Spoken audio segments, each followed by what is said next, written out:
कर्नाटका में कांग्रेस की सियासत में ऊपर नीचे उतार चढ़ाव चल रहा है। सर, आप मुझे एक बार बताएंगे कि क्या एग्जैक्टली वहां पे हो रहा है। अभी रिसेंटली हमने देखा कि कैसे सिद्धरामैया और डी के शिव कुमार साथ में प्रेस कॉन्फ्रेंस करने आए। साथ में उन लोगों ने ब्रेकफास्ट भी किया, जहां पर वो कह रहे थे कि हमारे बीच में कोई इशू एज सच है नहीं। पर उन लोगों ने एज सच बताया नहीं कि क्या होने वाला है। क्या डी के शिव कुमार अब बनेंगे चीफ मिनिस्टर, या फिर ये रोटेटरी जो सीएम का पूरा प्रावधान है, इस पर क्या चीजें होंगी। सर, इस पे आपकी क्या राय है। देखिए, बीते दिन ये सुबह सुबह का नाश्ता था टी के शिव कुमार और सिद्धारमैया के बीच में। और उसके बाद दोनों जो डिप्टी सीएम है और सीएम है, उन्होंने आकर एक प्रेस कॉन्फ्रेंस भी की। दोनों अगल बगल बैठे थे और सब कुछ सही नजर आया। तस्वीरें भी अच्छी थी, दोनों मुस्कुरा भी रहे थे, एक दूसरे के साथ में बैठे थे, पार्टी के हित में बातें कर रहे थे और उन्होंने सब कुछ कहा। लेकिन एक चीज जो सुनने के लिए पूरा मीडिया का परिवार इंतजार कर रहा था हमारा, जो कर्नाटक के लोग इंतजार कर रहे थे, और दिल्ली तक में जो राजनीतिक हलचल मची हुई थी, उस मुद्दे पर तो बात ही नहीं हुई। डी के शिव कुमार ने भी यही कहा कि जो अंतिम फैसला वो हाईकमान लेगा, हम वही मानेंगे। सिद्धारमैया ने भी यही कह दिया कि जो फैसला हाईकमान लेगा, हम वही मानेंगे। तो कहानी तो वहीं की वहीं रह गई ना। चर्चा की में किस लिए भेजा गया था? चर्चा में इसलिए भेजा गया था कि आप दोनों, क्योंकि देखिए अभी जो मामला है वो हाई कमांड के हाथों से बाहर जा चुका है। हाई कमांड यानी कि जो कांग्रेस का भस्मासुर है, मैं सीधे भस्मासुर कहता हूं। भस्मासुर आपको पता है ना, जिन्हें भगवान भोलेनाथ ने आशीर्वाद दे दिया था, वरदान दे दिया था कि जिसके ऊपर हाथ रखोगे वो भस्म हो जाएगा। वही फिलहाल कांग्रेस के भीतर गांधी परिवार हो गया है। जिसने कांग्रेस के ऊपर हाथ रखिया, तो वो कांग्रेस जिसने देश की आजादी में एक महत्वपूर्ण भूमिका निभाई थी, आजादी के बाद आज अपने भस्म होने की कगार पर आ गई है। पहले ये हाथ गांधी परिवार ने मध्य प्रदेश में रखा, वहां पर 2018 में जब कमलनाथ सरकार आई वो भस्म हो गई। यही हाथ आपका पंजाब में रखा गया, कैप्टन अमरिंदर जीत सिंह को किनारे किया गया, अमरिंदर सिंह को, वहां पर खत्म हो गई कहानी। यही हाथ राजस्थान में रखा गया, सचिन पायलट बनाम अशोक गहलोत, राजस्थान में सरकार भस्म हो गई। छत्तीसगढ़ में भी गांधी परिवार ने हाथ रख दिया, भूपेश बघेल, टीएस सिंहदेव, वहां भी सरकार भस्म हो गई। और 2023 में जब कर्नाटक में कांग्रेस की सरकार बनी, डी के शिव कुमार की अगुवाई में भारतीय जनता पार्टी को उन्होंने हराया, तो गांधी परिवार ने एक बार फिर से आकर सिद्धारमैया के ऊपर हाथ रख दिया। और अब जो हालात बन रहे हैं वो कर्नाटक में कांग्रेस के भस्म होने वाले बन रहे हैं। पूछिए क्यों? वो इसलिए क्योंकि अब दोनों जो दावेदार हैं मुख्यमंत्री के, दोनों ने अपनी अपनी दावेदारी से पीछे हटने से इनकार कर दिया है। और जो बीते दिन सुबह सुबह प्रेस कॉन्फ्रेंस हुई, जो तमाम नाश्ते की बात हुई, उसका जो कंक्लूजन निकल रहा है वो यही है कि दोनों ने किसी तरह का समझौता नहीं किया। और आप एक बात बताइए। जैसा कि आपने बोला सर कि राजस्थान के अंदर सचिन पायलट की जो हालत हुई थी कि उनका साथ नहीं दिया था राहुल गांधी ने, और अशोक गहलोत जब चीजें लेकर निकले थे, तब फिर सचिन पायलट की जो पूरी स्थिति थी राजस्थान की सियासत के अंदर, वो बहुत नीचे स्तर पे गिर गई थी और अभी भी उनका चढ़ाव नहीं हो पाया। क्या शिव कुमार का भी सिमिलर हाल होगा, क्योंकि राहुल गांधी ने उनको भी अपना शेल्टर नहीं दिया। इस पे आपका क्या कहना है। देखिए, जो आपने कहा ना कि सचिन पायलट पर राहुल गांधी ने हाथ नहीं रखा था, कर्नाटक से थोड़ी सी राजस्थान की स्थिति अलग थी। जो अशोक गहलोत इंदिरा गांधी के जमाने से गांधी परिवार के वफादार थे।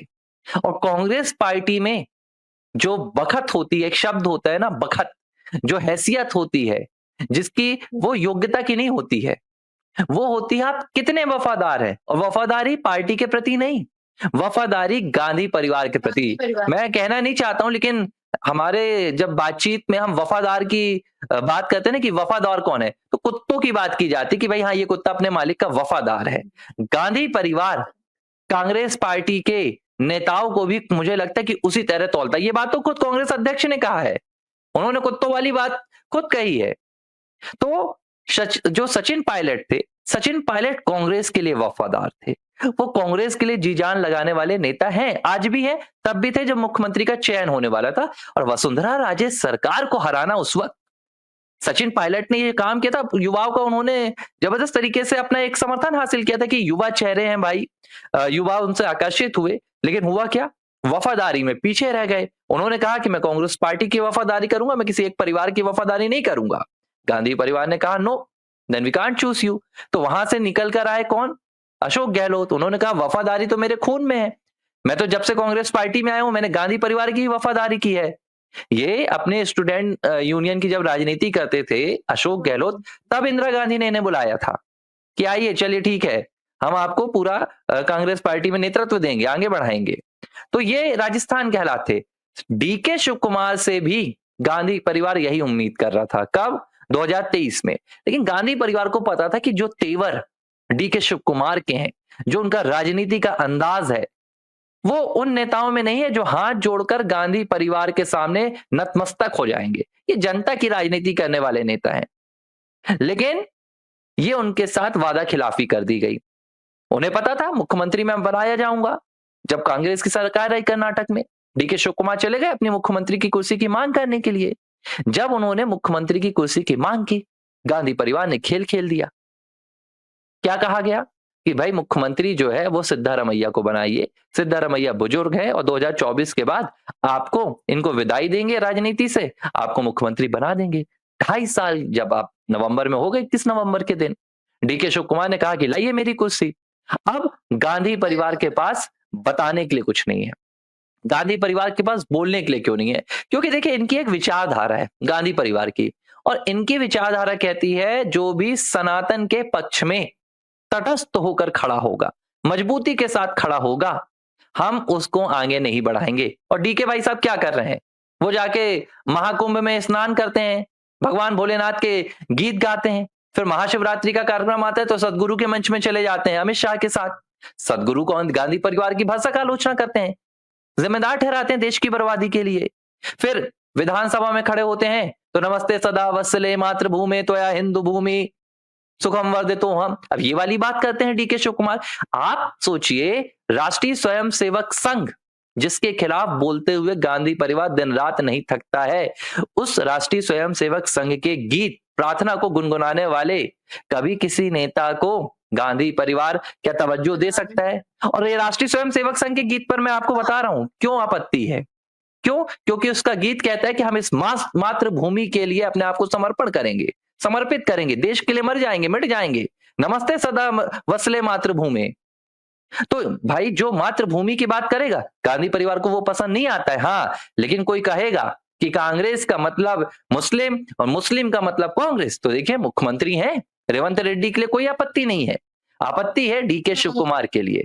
तो अब जब ये हालात बने कि गांधी परिवार ने अपना मन बना लिया कि हम तो सिद्धारमैया को बना के रखेंगे, डीके को एंट्री नहीं देंगे। लेकिन मुसीबत ये खड़ी हो गई कि हाल ही में बिहार के चुनाव में भी कांग्रेस पार्टी की बहुत बड़ी वहां पर बुरी हाल हो गई, 6 सीटें जीत कर आए। तो जो तमाम कार्यकर्ता हैं उन्होंने सवाल उठाना शुरू कर दिए। कई वरिष्ठ नेताओं ने भी कांग्रेस के भीतर से पार्टी नेतृत्व के खिलाफ सवाल उठा दिए कि भाई आखिर कब तक हार पर हार झेलेंगे, आखिर कब तक कांग्रेस को गत में जाते हुए देखेंगे। तो गांधी परिवार को लगा कि अगर अब हम सामने आके निर्णय लेंगे, हम कहेंगे कि नहीं सिद्धारमैया आगे बढ़ेंगे, DK Shivakumar deputy CM रहेंगे या कुछ भी नहीं रहेंगे, तो अचानक से सिर्फ कर्नाटक में नहीं, देश भर में जो कांग्रेस के नेता हैं, जो कार्यकर्ता हैं, वो गांधी परिवार के सवाल पर, उनके फैसले पर सवालिया निशान उठाएंगे। क्योंकि देखिए जो भी फैसला आने वाला है उससे एक चीज है कि कांग्रेस को नुकसान होगा। अगर सिद्धारमैया सीएम बनते हैं तो डीके शिव कुमार शांत नहीं बैठेंगे, और डीके अगर सीएम बनते हैं तो सिद्धारमैया बगावत करेंगे। कुल मिलाकर कर्नाटक में कांग्रेस की सरकार डूबेगी, और डूबेगी तो किसकी जवाबदेही बनती है?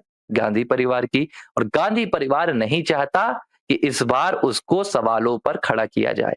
जो मध्य प्रदेश में गांधी परिवार ने किया, राजस्थान में किया, जो आपके छत्तीसगढ़ में किया और पंजाब में, तो इन्होंने चाल चली। चाल क्या चली? कर्नाटक से दूरी बना लो, कर्नाटक में ध्यान देना बंद कर दो। जो होगा कहा जाएगा कि कर्नाटक की इकाई ने किया, वहां के नेताओं ने किया, विधायकों ने किया, गांधी परिवार का नाम मत आने दो। तो क्या फैसला लिया गया? कहा गया कि जाओ भाई दोनों आपस में मिल बैठकर अपनी बात कर लो। अगर यही मिल बैठकर बात करवानी थी तो सवाल ये उठता है कि 2023 में गांधी परिवार ने तब डीके शिव कुमार को पीछे करके सिद्धारमैया को आगे क्यों किया? अगर यही करना था तो फिर भाई विधायकों पे छोड़ देते। मुख्यमंत्री बनाने की जो लोकतांत्रिक प्रक्रिया होती है पार्टी के भीतर, वो क्या होती है? विधायक चुनकर आते हैं। कर्नाटक में कांग्रेस के 140 विधायक चुनकर आए। ये निर्णय विधायक दल करता है कि हमें अपना नेता किसे बनाना है। आपने विधायक दल को तो निर्णय करने नहीं दिया, क्योंकि अगर विधायक दल निर्णय करता तो वो डीके शिव कुमार के पक्ष में करता। तब कौन बन गया यहाँ पर निर्णायक? गांधी परिवार बन गया। आज जब 2.5 साल के बाद आपको निर्णय लेना है तो आपने क्या किया? आपने कहा कि भाई डीके शिव कुमार और सिद्धारमैया आपस में बात कर ले। ये सरकार चलाने का तरीका नहीं है, ये सरकार डुबाने का तरीका है। और गांधी परिवार, मैं आपको कह रहा हूं, मध्य प्रदेश, राजस्थान, छत्तीसगढ़, पंजाब के बाद अब जो अपनी अगली सरकार डुबाने वाली है वो आपको कर्नाटक में दिख जाएगी। एबीसी हिंदी न्यूज, आज ही जुड़िए हर खबर के साथ।